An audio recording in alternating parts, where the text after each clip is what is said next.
Hi, everybody. Good afternoon, good morning, good evening, depending where you are. And very welcome to today's session, where we will be looking at how to stay ahead of the digital transformation curve with global content. I'm Dave Ruane. I'm digital content. We're a provider of translation management systems to enterprise. Hello, everyone. I'm Diane O'Reilly, Senior Director of Enterprise Business at Iconic Translation Machines, a provider of machine translation software and services. So let's kick off today's session by taking a quick look first at the global digital environment that we find ourselves in. So 2021 is still seeing the rapid scaling of digital initiatives across many global industries. So I think that industries are really at the moment trying to combine human and AI capabilities to augment that intelligence and to deliver the greatest benefits that they can to their organizations. So something actually I read recently in Gartner said that AI augmentation is creating 2.9 trillion of business value and 6.2 billion hours of worker productivity just this year alone. So let's remember that there are now maybe something like 4.4 billion users consuming content. And of these, approximately 3.5 billion are from non-native English speaking areas. Diane, there are big numbers. What does this mean tangibly for global enterprises as they're dealing with global content? Yeah, good point, Dave. I mean, I think it simply means we're continuing to see a big push in hyper automation and AI in translation management systems, and companies looking at new ways to simplify their translation workflows and inject artificial intelligence into their workflows to improve quality. So, incorporating that AI and data and automation into the global translation workflow, it's no longer really a nice to have. It's really inevitable for companies. From our experience, yours and mine, talking to our clients and partners out in the marketplace, global enterprises are still struggling with manual overload, decentralization of incrementally growing content and multilingual assets, and all without a relative increase in their budgets. So if we combine this with productivity and operational efficiency being top of mind, for many of your executives, we're now looking at a business environment where change is already the norm. Companies are accelerating their pace of transformation with new scale requirements and an urgency to deliver immediate information with increased accuracy and at speed. So for everyone joining us today on the call, where is your organization on this journey? And how can maybe we help you to get ahead of this curve that we're looking at? So Dave, what do you think is maybe holding people back from getting started if they're not on this journey yet?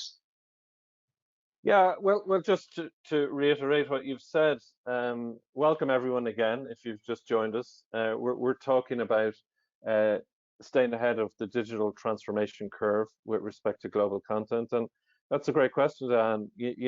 As usual, there's a mixture of factors. What's holding people back? Well, recent localization reports talk about some of the top objections, including things like, not having the in-house expertise. So maybe not having the skill set to be able to launch such a journey, such a transition. Not having the time and bandwidth, of course, fits in there too. Uh, Too many competing priorities. A lot of the things that stop us from making change decisions, right? The risk in the last few years has really increased for corporates as managing that risk, having risk mitigation plans at all the levels within an organization. But then you also have things like, well, I have a supply chain that works for my global content strategies. I don't want to disrupt it too much. And of course, getting stakeholders buy-in is an evergreen, right? So try and convince people that this is the right thing to do when maybe they don't fully understand what it is you're trying to achieve. Um, you know, Course change management, of course, is always a process to work through, but they're just some of the things we hear. Uh, don't they sound familiar, Diane? Yeah, definitely. I think a lot of those will sound familiar to anyone that hasn't really taken this journey yet. But, I think from our experience consistently, anyone that has already taken this journey definitely say it's worth the effort. It is an opportunity to create real change, simplify global translation workflows, inject innovation, and also create, real business value. So what might this journey look like? Let's take a little bit of a look at where some people might be on this journey. So, perhaps you're at the early stages and your translation is decentralized and each group is doing its own thing at the moment. Maybe your translation is outsourced to vendors and they're managing your kind of machine translation and AI and they're benefiting from those capabilities. Or perhaps you've made a little bit of progress and you have a translation management system and neural machine translation, but they're not gelling together yet. But ideally you're already in a position where you have a next generation translation management system and neural machine translation in place.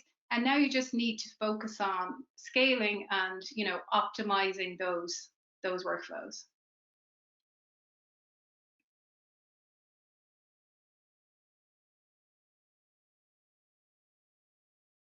What we want to do today is share some thoughts in this area, um, give you some ideas on things that you can do, but also give you an opportunity to ask deeper questions, um, which you can send, by the way, throughout this session using the question tool or the chat tool. We'll pick up your question and we'll answer them towards the back end of this session. So please feel free to do that. So look, first off, let's have a look at the technology landscape. And it is a little bit complex. I don't want to give anyone any nausea here, but try and work your way through that particular image on a Friday night, perhaps, and may be difficult. It can give quite a shock. This is from NIMSY. Of course, this is just a look at the marketplace, the technology landscape, and guess what? It's not going to get less complex anytime soon. But let's have a go at trying to simplify our way through this. So if you take the kind of high level areas, even when you remove the logos from each of the groups, there's still a level of complexity. Our advice is this, that some of these technologies are important when you start a digital transformation journey with global content, and others may be useful as you grow. So first tip here is, having clear prioritization of needs and the challenge and problem you're trying to solve and the outcomes you're looking for is super important so that you do it in a bite-sized way, don't bite off more than you can chew, and then you can start to focus in on particular areas of this technology map, very large map. Getting bogged down, as you could see, can be very easy to do with all the different technologies and tools. And it's a surefire way of not making progress if you do. Our attention today is going to be on translation management systems and machine translation systems. And our argument is this is a starting point to get things going and building the bedrock for where you go. An integrated TMS and neural machine translation solution will bring you around 90% of the way in managing global content translations and getting to what we call an optimized situation. And then, as was mentioned, other technologies may be required as your needs will inevitably grow. Just to kind of pictorially paint this another way, what we found with enterprises in particular is they have focus on having the TMS and machine translation strategy. So we're going to explain a little bit more detail what we mean by translation management system and machine translation systems of the current day. And then they look to add other things in. In order to be, another tip for you, in order to be at the races with digital transformation, having a best in breed TMS and MT solution is now a basic need. So focusing on ensuring their solid foundation is where what we've seen most companies try and do. Let's give you a situational scenario. A company has no translation management system, has limited budget, and their volumes have doubled in 6 months because of a new web project which the executive team decided was needed, right? Does it sound familiar? They invest in a new system, perhaps a CMS, for housing that, and then invest in a translation management system and machine translation. 2 years later, they have growing demands from multimedia part of the organization, and they want to connect in with language quality systems. So it's a typical scenario where you build a bedrock, and then after a period of time, you will look to integrate with other systems. As your needs grow, you can add things on. And that's the premise we're talking about here today. In fact, as a TMS provider ourselves at XTM International, our roadmap development is matched closely to our customers growing and telling us what functionality they need next. So it's a kind of a mutually growth situation.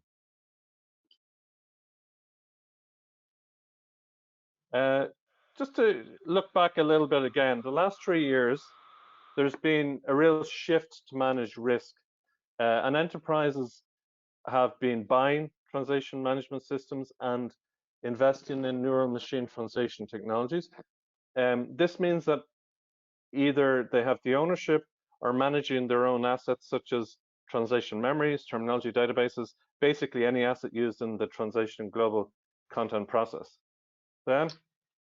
Yeah, exactly. Yeah, and I think when you take ownership of technology, you must have connectivity to other systems. So, many of these systems, not just neural machine translation, don't work independently. They're part of a broader solution. They're part of a system ecosystem. And in order for them to really work, connectivity must be working and must be super fast. And I suppose the key message here is to really be proactive, and to make that leap to get ahead. So for companies who have carried out, successful digital transformation initiatives for their global translation workflows, they've all really said the same thing to us, which is that they wish they had have started sooner.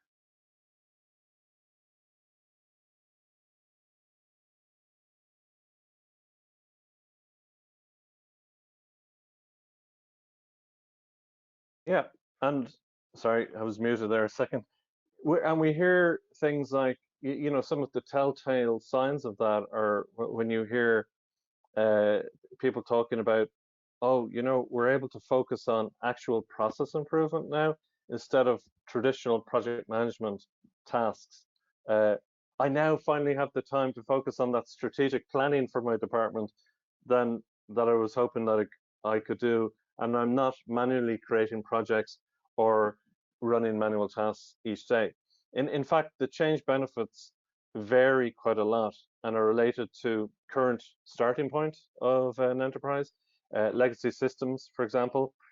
However, most of them share the fact that they really want to get to a point where they're managing this proactively. And this stack that we're talking about is an enabler for that. And we'll talk a little bit more about that shortly. But let's get your input at this stage. So you have a chance to tell us a little bit about what you think. As mentioned earlier, keep your questions coming up. We're touching on some areas that we feel might be of interest, but that you may feel, hey, that's not what I'm interested in. I have a question on some other area, or I want a deeper dive. So please ask your question. We'd be happy to take that on during this session. So let's start a poll. So you should be able to see a poll launching. And we're asking you, what are the main considerations when selecting a digital transformation stack? So if you'd like to put in your answer there, we'll give it about 30 seconds to give you a chance to do it. Thanks very much. So you can choose ability to integrate, automation, quality control and output, security, of course, very important, price, again, very important, or something else. In fact, we're not giving you the something else. We're just giving you the other 5. We've updated them all. So thanks very much for your answers. Let's see if we can have a look at that now. I see another few seconds. Thanks very much for getting involved. Okay. So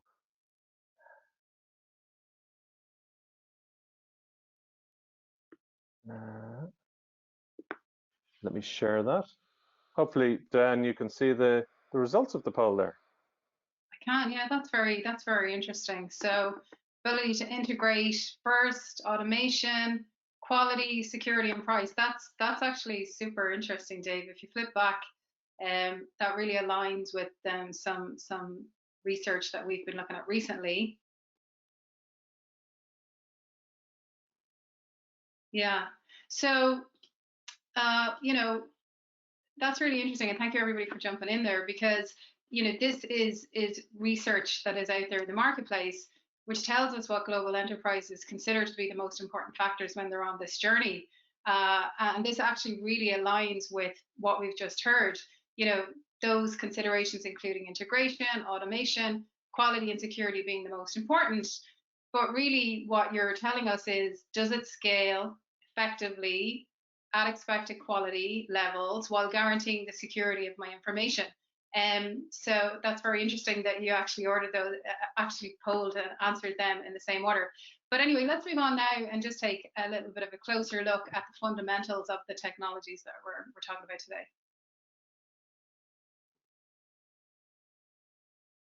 Yeah, let's start with the translation management systems, and they've been around for you know the past 10 to 20 years and have become center stage in enterprises and their overall strategies in the last number of years.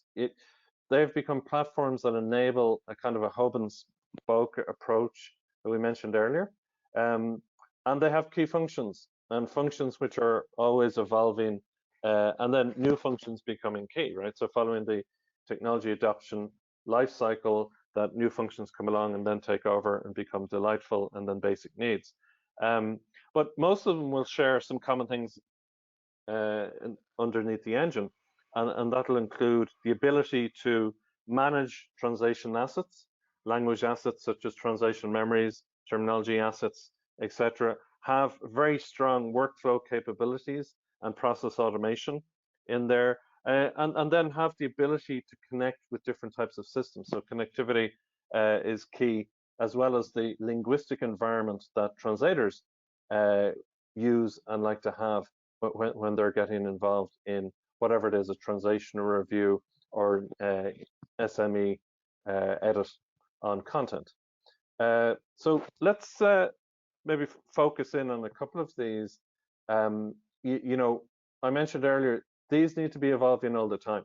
The digital transformation age, what the Bernard Marr has referred to as the intelligence revolution, which is the merging of AI and data and enabling lots of new functionality. You have to be evolving systems, particular SaaS systems, all the time. You have new content systems coming into play all the time, whether it's a CMS, marketing automation systems, source control systems. The new ones are coming on stream all the time. Old ones are being updated very, very quickly and faster every year as competition grows. There's a tyranny of choice in these areas. You saw the map earlier of the language technology landscape. Well, you've probably seen maps in your own areas, that are double the size of that. So there's going to be a lot more requirement for connectivity on the front end with content systems, but also throughout the workflow. Being able to connect to more and more platforms is a moving target. So having openness and open APIs is a must-have. And end-to-end workflow I've mentioned is also up there as a must-have. You've really got to have that stuff working well. It's just got to be basic need level at this stage. The last 5 years, having embedded AI is now a basic need of any TMS. Next generation TMS systems will evolve further in this field. And we'll talk a little bit more about that in a minute. But another tip, ensure the stack has a program on their roadmap, whatever technology stack you're talking about, to be ahead of the evolution curve here.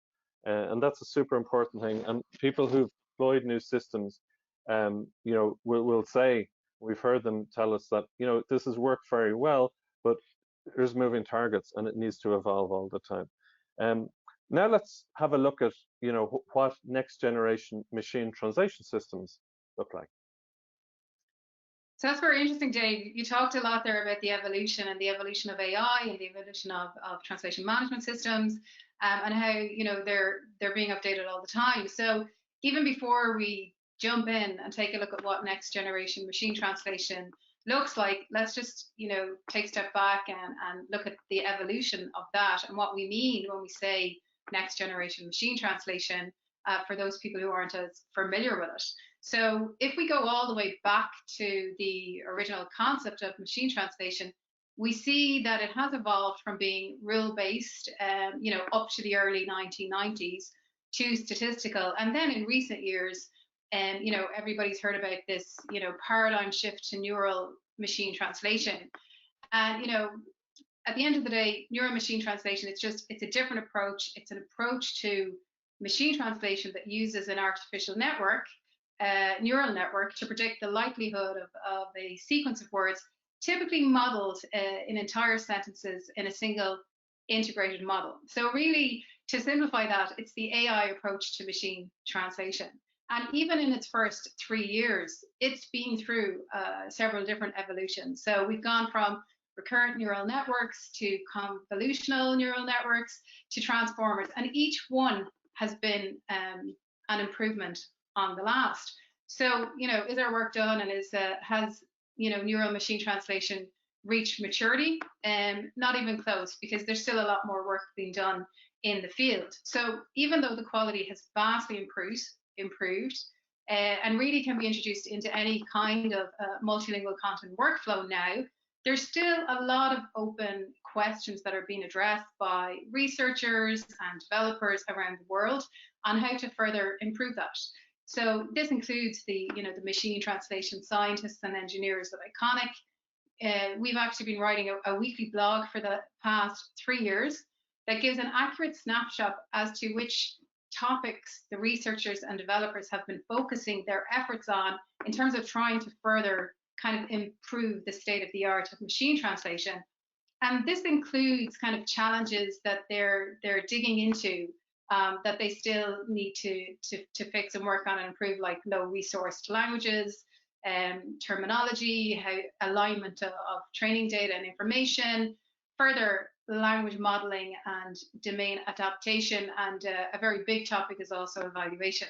But I guess the message here is there's no real single way or approach to solving any of these challenges. So this is where some expertise comes in to help companies to figure out what kind of machine translation they need to further their transformation and innovation agendas.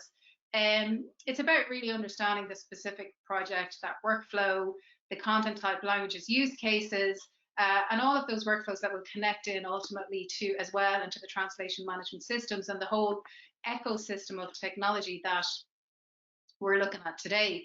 So then I suppose when it comes down to those applications and use cases, neural machine translation has just changed the game. Taking it from a technology, there may be people on this call who'd be familiar with the perception that machine translation was often just used for processing large volumes of lower value data. It's now really transitioned it into being a technology that can be used for hundreds of languages and intelligent high value add projects. So that's the key here. So driving innovation, process and organizational transformation. There's, I guess, broadly 4 areas where neural machine translation has been playing a significant role. The first is the traditional translation workflow, which many people may be familiar with. The second is global employee communications. So you were talking there about having these APIs. So the machine translation API can empower companies to instantly localize content for users all over the globe, breaking down really those language barriers in employee communication and collaboration. And likewise for global client communication, that's another area where neural machine translation is being integrated into customer service or support or other applications. But the last area, and perhaps the one that's opening up the most, is really neural machine translation for specific business use cases and applications. So, for example, this might include the processing of large volumes of multilingual adverse event reports for pharmacovigilance, Or another interesting example that we're about to start working on is very topical at the moment, related to the real-time translation of multilingual COVID-related information. So I guess the thing is to remember that it's not always about disseminating information and taking the information you already have and getting it out there, but to think outside of the box about how you can unlock value, unlock information for research, for intelligence, or for communication purposes. So we actually recently had the opportunity to talk to Melissa Barivold, who's the Director of Globalization at Domo, about how she's been managing transformation of the global translation workflows through AI and automation. What benefits has Domo seen since the transformation? Incorporating NMT into our localization process has resulted in measurable productivity gains and cost savings for Domo. The cost savings from NMT has allowed us to expand the amount of content we deliver to our customers, improving the overall experience since they now have more help content in their language. Having more help content available to customers has also enabled our support team to be more efficient because they have more tools at their disposal. What challenges did you face in driving the change? In making the decision to bring MT into our translation workflow, we needed a few things. We needed a neural machine translation solution that could integrate directly into our existing TMS.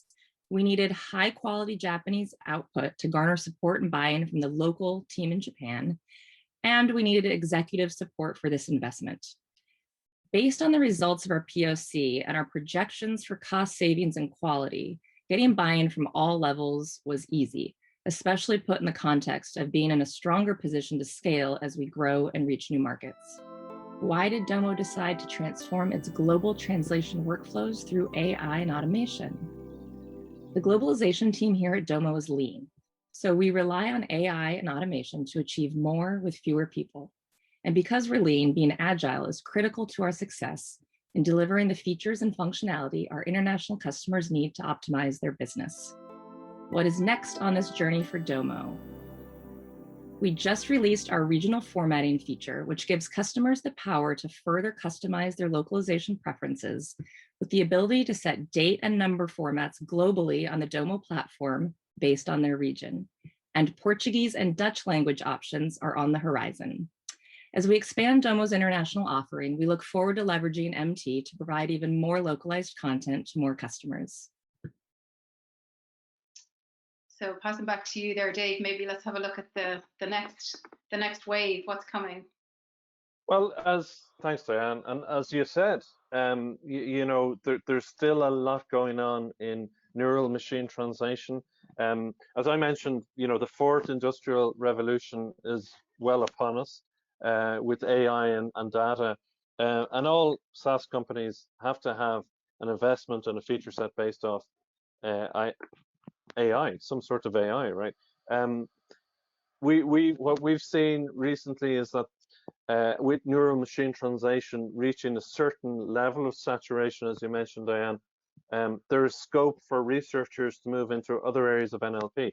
At XTM International, we've developed an NLP AI framework, which we call interlanguage vector space. And this really just works out semantic relationships between words. So, if there's some kind of relationship between the words, and then it applies a kind of mathematical vector score to that. What this does, if you build it out on a very large scale, and the way this was done was by basically doing an analysis of the whole of the internet, so the data that was used was absolutely massive. It enables you to build functionality that improves translation efficiency and quality, supporting both localization managers and linguists with tedious tasks. It's just kind of smart little magic things that you can build in using AI framework as the underpinning sort of pillar, if you like, for building out functionality. This is part of the new breed of NLP AI that we see in the industry. And what we would say as another tip is, do yourself a favor, ask your vendors of your technology providers, what is their AI strategy? Because it's got to be very clear and it's got to be up to date with what's going on, because this is changing rapidly.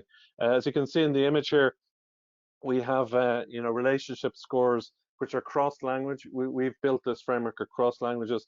So dog goes to perro in Spanish, for anyone from with a bit of Spanish on the call. Cat goes to gato, and they have a confidence score.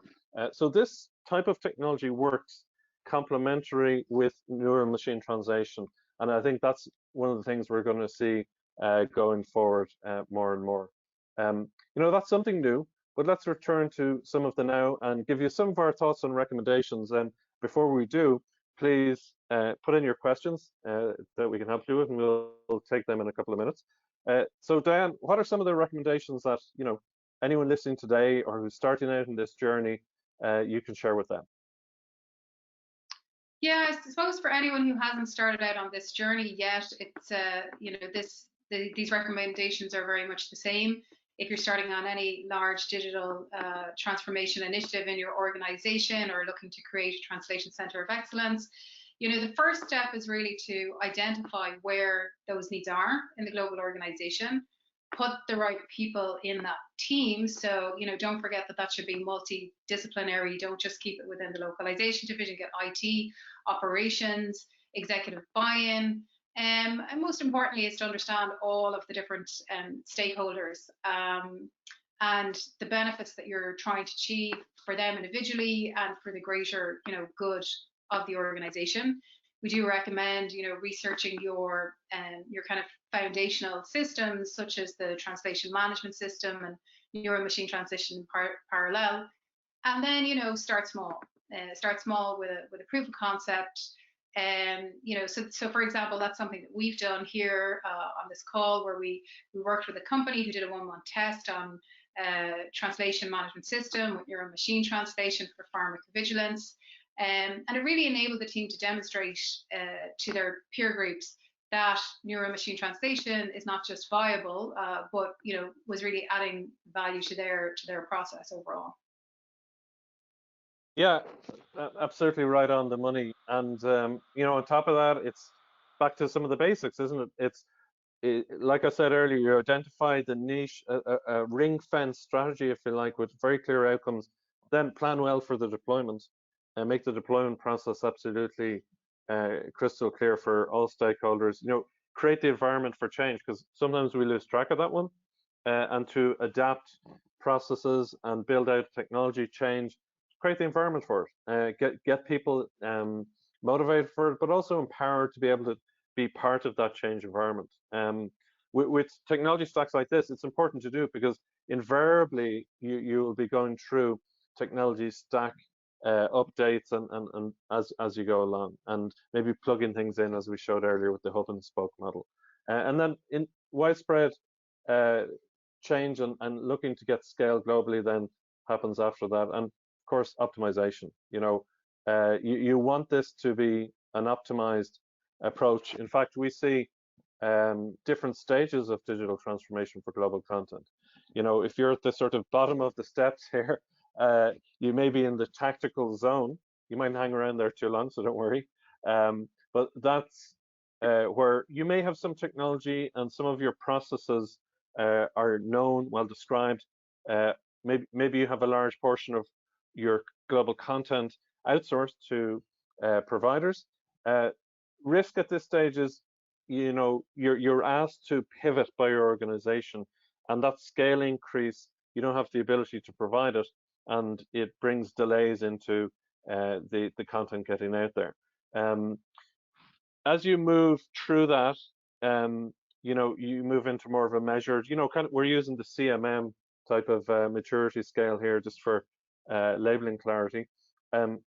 You may have a translation management system and a machine translation model, but it's not 100% across all of your organization, or perhaps it hasn't evolved as new content systems arrive, or doesn't have all the AI tech that you'd like to have. So the risk is brand voice and ability to scale and time to market may be difficult to achieve in certain situations, and external factors can have an impact at that stage. And then, of course, you move into a more optimized view, which doesn't mean you're sitting at the top and sitting on your laurels, but you do have a working stack with AI embedded and enabled that can get you, then you can kind of get fancy on top of it and look at things like, right, now we want to measure very specific metrics over time. Maybe we want to do edit distance calculations on MT output and then relate that to industry standards.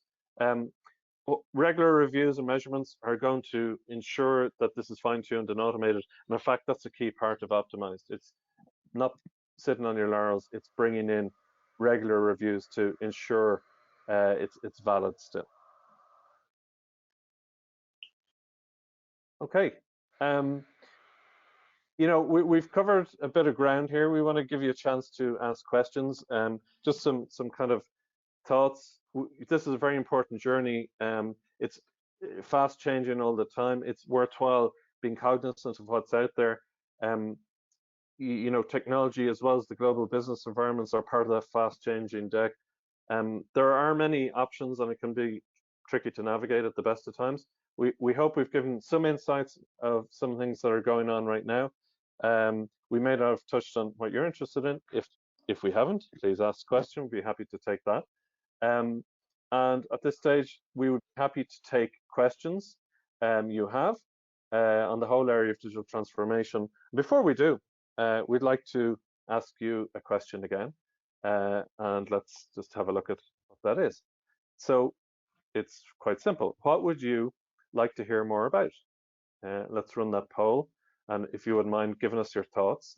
So if beyond today's session, or even during the Q&A, what would you like to hear more about?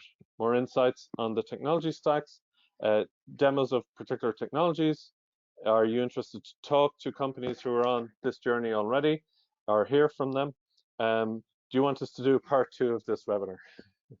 We did promise we'd try and keep it to 30 minutes, so I think we're just a minute or two just outside of that. So thanks very much. I see some answers coming in. And give you a few more seconds on that.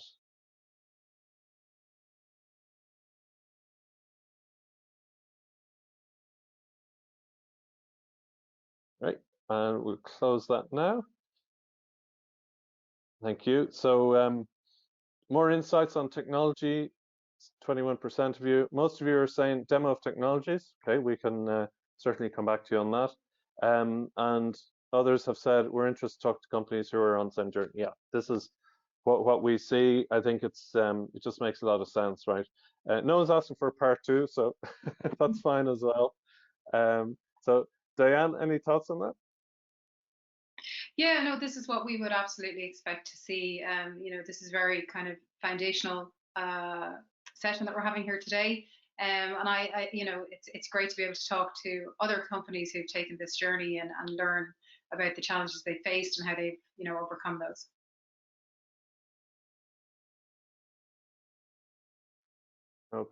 Okay, so let's take some questions. So let's have a go. I see a question here. Okay, so Diane, this looks like could be for you, right? So we haven't adopted any machine translation in-house as yet. Chart you shared earlier had a lot of different technologies on it. With so many types in the marketplace, can you shed any light on the differences between those technologies? Yeah, sure. I mean, obviously, Dave, can you switch back the screen? I think it's still on the poll. Yeah, there we go. Flip us back. Yeah, sure. There are, you know, obviously a lot of types of machine translation in the marketplace. I think for anyone is starting out or who hasn't integrated it yet, it can be quite a confusing landscape. But I think it can broadly be categorized into 3 different types. We have, you know, one, do it yourself, you know, companies who choose to build that, but that requires, you know, they can use open source softwares that are out there like Moses or OpenNMT or Nemetis, but that really requires a team of machine translation experts and scientists to be able to create the right kind of high quality system. The other option then maybe falls into 2. So you have off the shelf or custom. So the off-the-shelf ones are typically general industry engines that some of them you might be familiar with, like Google. they're built with broad varieties of data, means they're broadly good at everything, but not specifically good, at something. So they might work for some general use cases. And they also have kind of significant limitations when it comes to customization or specific requirements around handling terminology or tags, or even an even bigger factor would be a security concern.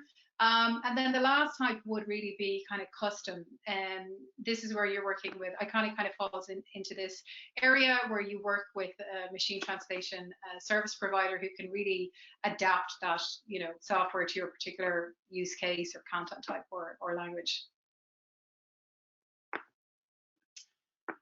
Okay, thanks, Diane. Another question, which is, so as a company, we've made some, but not a lot of progress in this area. How can we, get started and get more information? Yeah, that's a good question. I think it's polling around. It's asking companies for more information on what they're doing. As we mentioned earlier in some of the tips, it's ask questions around the AI strategy. What's the AI roadmap? What's your roadmap for process automation? What for connectivity? They're the key areas, and that'll give you indications on where companies may be going. On a more across the board level, check out some of the research that's going on in the industry, whether it's with Common Sense Advisory, NIMSY Insights, or some of the other players in there. Slater, of course, as well, have insights. But you'll get a good build on where things are going. There's quite a lot of technology focused articles going out and thought leaders in that space. And of course, you can reach out to Diane or myself if you have any more specifics on that question. But hopefully that's helped out. We'd be happy to share more information on specific areas if you have them. Okay, so if you have any more questions, I don't see any more questions coming in right now. So Dan, maybe we'll just share with folks where are we going next? What are we coming up that might be of interest? Yeah, so, of course, as Dave mentioned there, if you're looking for more information, make sure to kind of check out our Neural Machine Translation blog. There's lots of resources there as well. And obviously, don't hesitate to reach out, to myself if you have any follow-up questions or would like to learn anything further. Yeah, we run regular webinars on quite specific topics to do with our technology.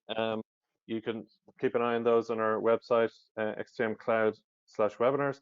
And we have a few more coming up later this month. Also, there's an event which could be worthwhile if you're interested in the whole area of AI in June, at the start of June, the Global Sake event, the Parliament series of events. Well worth turning up. We're doing something there on AI. It'll be very exciting to see some of the real changes going on in AI, in particular on the NLP side of things. So that's one to watch out for. And I think maybe we can provide some information next week, Diane, maybe a mini blog to give people other links.